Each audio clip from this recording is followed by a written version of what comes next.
Tema 1, meio ambiente no contexto global.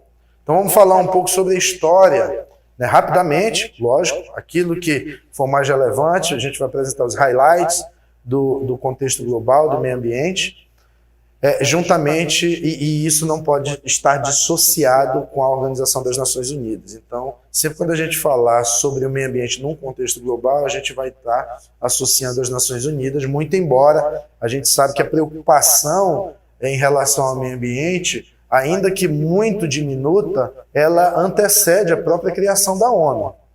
Ela antecede a própria criação da ONU, quando, por exemplo, Dom Pedro II fez um decreto imperial protegendo ali o Jardim Botânico do Rio de Janeiro, né? Que era praticamente um jardim pessoal do Império. Tá? Então, há uma preocupação global anterior à criação da ONU. No entanto, foi muito recentemente que a cúpula global, a cúpula do mundo, ou seja, todos os líderes de todos os países da ONU resolveram voltar às suas preocupações ao meio ambiente. E foi muito recentemente. Por que foi muito recentemente, gente? Porque o primeiro passo para que o mundo se voltasse ao meio ambiente, para que o mundo reconhecesse que o meio ambiente é algo extremamente importante para a saúde e para a manutenção da vida humana, só se deu em 1972. Então a ONU organizou a sua maior conferência até então, tá? É uma das maiores conferências, tá? Chamada Conferência Mundial sobre Meio Ambiente Humano. Foi lá em Estocolmo, na Suécia, tá bom? Então eles estavam preocupados com a conclusão apocalíptica de um relatório que foi divulgado, foi publicado meses antes, chamado Os Limites do Crescimento. Tá? Esse relatório ele foi confeccionado, ele foi elaborado por um grupo chamado Clube de Roma, que contratou o MIT, Massachusetts Institute of Technology, o Instituto de Tecnologia de Massachusetts, né, para estudarem quais são os efeitos nefastos da humanidade em relação ao meio ambiente. E aí chegaram a uma conclusão apocalíptica. Daqui 30 anos o mundo se acaba. E aí, meu amigo, o povo falou, égua, melhor eu me mexer, senão não vai sobrar nem nada, nem para mim, nem para os meus filhos. Tiveram a participação de 103 países, o que já era um fenômeno na época, né? Essa conferência, ela instituiu o programa, o PNUMA, né, o Programa das Nações Unidas sobre o Meio Ambiente, PNUMA, e nessa conferência surgiu a terminologia ecodesenvolvimento.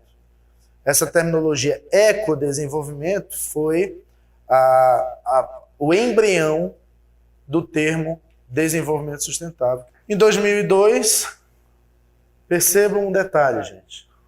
72, 92, 2002, qual vai ser a próxima? 2012. Né? Essa conferência de Joanesburgo é a Rio mais 10. A cada 10 anos nós temos um marco. Né? 2022, provavelmente teremos a Rio mais 30. Provavelmente. Participação 189 países, mote da conferência Desenvolvimento Sustentável. Né? Adotaram o desenvolvimento sustentável como o grande mote aí para a conservação do meio ambiente. O que essa conferência produziu? Um plano de implementação do desenvolvimento sustentável e os objetivos do milênio. Os objetivos do milênio, que já tinha sido idealizado e trazido com alguma formalidade em 2001. Em 2002 ela foi consolidada lá em Joanesburgo, na Rio mais 10. Essa conferência intensificou a mensagem de que a pobreza do mundo é um dos maiores vetores de degradação do meio ambiente. Então, esses 8 quadradinhos aí são os objetivos do milênio. Então, nós temos aí, por exemplo, acabar com a fome e a miséria, objetivo 1. Objetivo 2, educação básica de qualidade para todos.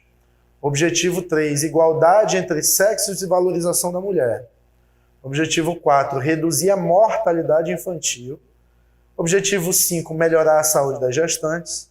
6, combater a AIDS, a malária e outras doenças. 7, qualidade de vida e respeito ao meio ambiente. E 8, todo mundo trabalhando pelo desenvolvimento. Então, esses são os objetivos do milênio. Tá? Como estava iniciando o milênio, 2001, primeiro ano do milênio, mentira. O milênio começou em 2000. Isso é mentira. As décadas, milênios, séculos sempre começam no ano 1. Tá bom? Então, 2001 foi quando começou o milênio. Tá certo? Eu só vou pesquisar isso no Google para ver se eu estou falando a verdade. Pode pesquisar.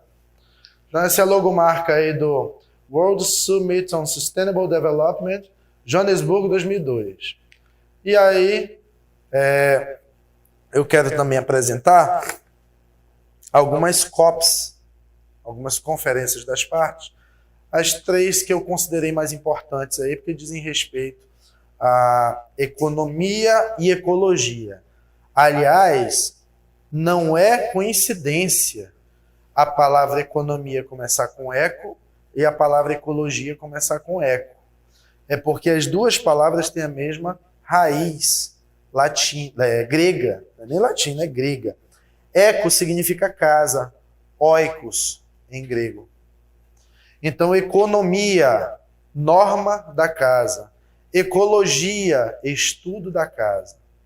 Então, razão pela qual a economia e a ecologia são indissociáveis.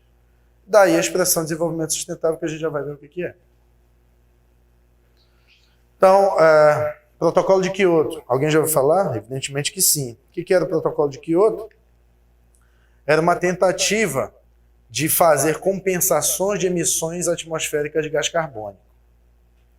Só que foi uma forma talvez não tão inteligente ou eficiente, e depois se descobriu isso, tá?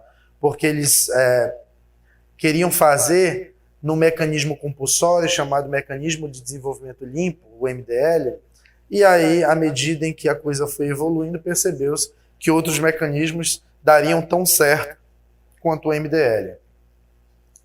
Então, nesta COP foi apresentado o protocolo de Kyoto, 196 países se comprometeram a reduzir no período entre 2008 e 2012, ou seja, o protocolo de Kyoto é de 97. A coisa ia começar a acontecer a partir de 2008 e ia terminar em 2012. Ia diminuir em 5,2% as emissões de gases de efeito estufa relativa a 1990.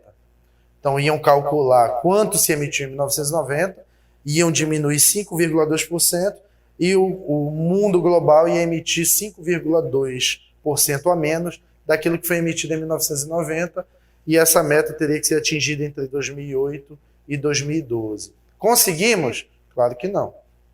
Claro que não. Não conseguimos. Era uma meta realmente extremamente difícil de ser atingida, até porque foi o primeiro esforço global para a redução de emissão de gases de efeito estufa. Para quem não sabe, os gases de efeito estufa, o gás carbônico, são gases resultantes da produção industrial, mormente, tá? Carros, várias fontes emitem o CO2, mas mormente a produção industrial, tá certo? Por causa da queima dos combustíveis fósseis. Tá? E também desmatamento. O Brasil, por exemplo, ele é o 4º país mais emissor de gás carbônico, não porque ele produz muito, mas porque ele desmata muito. Copenhague em 2015. Copenhague em 2015 foi meio que um fiasco, mas foi a origem de uma coisa muito importante, que foi o mercado global de emissões. Então, se em Kyoto foi desenvolvido um sistema compulsório chamado MDL de compensação de carbono, o que é compensação de carbono? Um país que emitiu mais carbono do que devia, compensa com um país que emitiu menos carbono do que poderia. E aí, evidentemente, esse país ele vai ter um benefício econômico desse país que emitiu mais. Então, há uma compensação de emissão em troca de um aporte financeiro, normalmente financeiro, tecnológico, etc. Copenhague trouxe a possibilidade, uma alternativa a esse mercado chamado MDL. Tá? MDL. Então, houve muita expectativa em torno desta COP, porque iria ser inaugurada a possibilidade de se compensar carbono emitido fora do âmbito do protocolo de Quioto. Mas essa possibilidade somente começou a operar com a disseminação do RED a partir da COP19.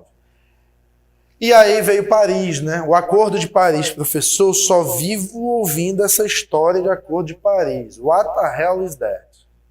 Pessoal, o Acordo de Paris é um conjunto de metas globais, um acordão feito entre vários países, tá? Em que esses países se comprometiam a não aumentar a temperatura do globo em mais de 2 graus. Ou seja, aumentar vai aumentar. Não tem jeito de não aumentar, porque a gente precisa produzir, os meus cidadãos têm fome, ninguém quer perder produção, a gente vai aumentar a tecnologia para tentar produzir igual ou mais com eficiência ambiental. Então, o que eu posso fazer é me comprometer a não aumentar a temperatura do globo em mais de 2 graus. Porque mais de 2 graus vai haver o aumento do nível dos oceanos. Ah, professor, isso daí é controverso. Mas vamos acreditar que isso aconteça. Aumenta a temperatura dos oceanos, as cidades, até as metrópoles, as megalópolis, que estão ali à beira dos oceanos e dos rios também, que aumenta junto o nível, vão ser destruídas. Tá? E a gente acha que não, professor, a gente aguenta variações aqui em Manaus, por exemplo. Aqui em Manaus, por exemplo, a gente tem aí variações de térmicas gigantescas, né? Mais de 10 graus. Quem mora aí nos trópicos, mais ainda. Então nós não suportaríamos um aumento de 2 graus. Gente, aumento médio. É aumento médio de 2 graus. Então isso é muito nefasto para a saúde humana e para a manutenção da vida na Terra. Tá bom? Então o Acordo de Paris foi isso. Então os países se envolveram no sentido de não permitir que a temperatura global aumentasse num grau maior que 2 graus Celsius. Tá? Então, vamos ver se a gente vai conseguir. Vamos ver se os Estados Unidos iriam aderir. Depois Donald Trump disse que não queria saber de Acordo de Paris. Aí agora o Biden já falou que vai ratificar sim o Acordo de Paris. Bom? Beleza? Gente, e tudo isso é inspirado num princípio extremamente importante, um princípio de direito ambiental internacional, chamado responsabilidade comum, porém diferenciada. O que é a responsabilidade comum, porém diferenciada? É aquela responsabilidade atribuída a um determinado país que historicamente degradou mais e por essa razão teve um desenvolvimento econômico maior. Nessa fase da humanidade, a gente vai ter um movimento inverso. Já que eles enriqueceram mais utilizando de recursos que, teoricamente, é do planeta, portanto de todos, eles agora têm que fazer um investimento maior naqueles países que não tiveram oportunidade de se desenvolver porque, teoricamente, respeitaram aí a manutenção do meio ambiente. Então, daí a razão de responsabilidade comum de todos. Todo mundo tem responsabilidade, país rico, país pobre, porém diferenciado. O rico tem mais do que o pobre. Quem degradou mais tem mais do que quem degradou menos. Ok? E aí nós temos a Rio+20, essa conferência aí, que eu tive a oportunidade de participar, acontecida no Rio de Janeiro, tá? Rio+10 foi em Joanesburgo, a Rio+20 no Rio de Janeiro, veio de volta para cá, para o nosso Brasil. Também reuniu aí os 193 países da ONU e tinha como meta manter a intenção de erradicar a pobreza, sempre pobreza, que é um dos maiores vetores de degradação do meio ambiente. Contudo, a erradicação da pobreza deve ser com base numa economia verde. E aí, na Rio+20, estudava-se a possibilidade de transformar a economia global numa economia verde, a produção industrial numa produção verde. Então, tudo que ia ser feito com olhos no verde. O escritório de advocacia, Cícero Luiz, verde, ao aderir ao Pacto Global. Tudo verde. Economia verde. O que essa conferência produziu? A publicação do relatório O Futuro que Queremos. Críticas. Gente, política. Falta de clareza. É meta? Vamos pegar esse negócio daqui e colocar aqui? Vamos. Como? Depois a gente vê, depois como é que faz, depois não sei o quê, vamos deixar para amanhã. Então, muitas críticas por conta da falta de clareza e responsabilidade de cada nação e o não estabelecimento de metas concretas para que os países reduzam a emissão de poluentes e preservem ou reconstituam suas áreas naturais. Tá certo? O nome oficial, Conferência das Nações Unidas sobre Desenvolvimento Sustentável, Rio+20, ok? Que nada mais é do que uma COP com um nomezinho diferente. Legal? E aí, finalmente, a gente chega aí em 2015 com a instituição de um instrumento que talvez seja hoje um instrumento de conservação ambiental mais importante que dispomos, que a humanidade dispõe, que é os Objetivos do Desenvolvimento Sustentável. São 17 objetivos com 169 metas. Professor, 10 metas para cada objetivo? Nem sempre. Tem objetivo que tem 10, tem objetivo que tem 12, tem objetivo que tem 15, tem objetivo que tem 4. Mas no todo, 169 metas. Então, cada país, cada estado, cada município, cada escritório de advocacia, se quiser aderir, vai olhar para essas metas, cada uma dessas metas linkadas a um objetivo, e vai tentar atingir, alcançar as metas, evidentemente, se houver pertinência. Se houver pertinência. Vamos pegar um exemplo? Estou vendo aqui que o escritório Cícero Luiz observa muito bem a igualdade entre os gêneros. Estou vendo quase a mesma quantidade de mulheres, a mesma quantidade de homens, pelo menos aqui nessa sala. Então já é 2, 4, 5, 2, 4, 5. Exatamente igual. 5, 5. Então, vejo que o escritório ali no Cícero Luiz está, ao aderir às metas, né, a que se propôs, nesse quesito, igualdade entre gêneros, está de parabéns. E aí temos mais, aí a gente só falta olhar para os 168, as 168 outras metas para ver se está tudo ok. Agora, é claro que há pertinência, né? Tem coisas ali que não é aplicável para um escritório de advocacia, mas certamente para um país será. Então nós temos aí erradicação da pobreza. Primeira meta. Segunda meta, erradicação da fome. Saúde de qualidade. Educação de qualidade. Igualdade de gênero. Água limpa e saneamento. Energias renováveis. Empregos dignos e crescimento econômico. Inovação e infraestrutura. Redução das desigualdades. Cidades e comunidades sustentáveis. Comunidade, tá? Não é só cidade, mas nós temos as comunidades ribeirinhas, as indígenas. Consumo responsável. Usa muito papel? O escritório de advocacia adora usar papel. Vamos imprimir frente e verso. Combate às mudanças climáticas. Vida debaixo d'água. Vida sobre a terra. Paz e justiça.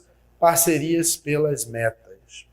Então, nós temos aí 17 objetivos com 169 metas permeadas dentro desses objetivos.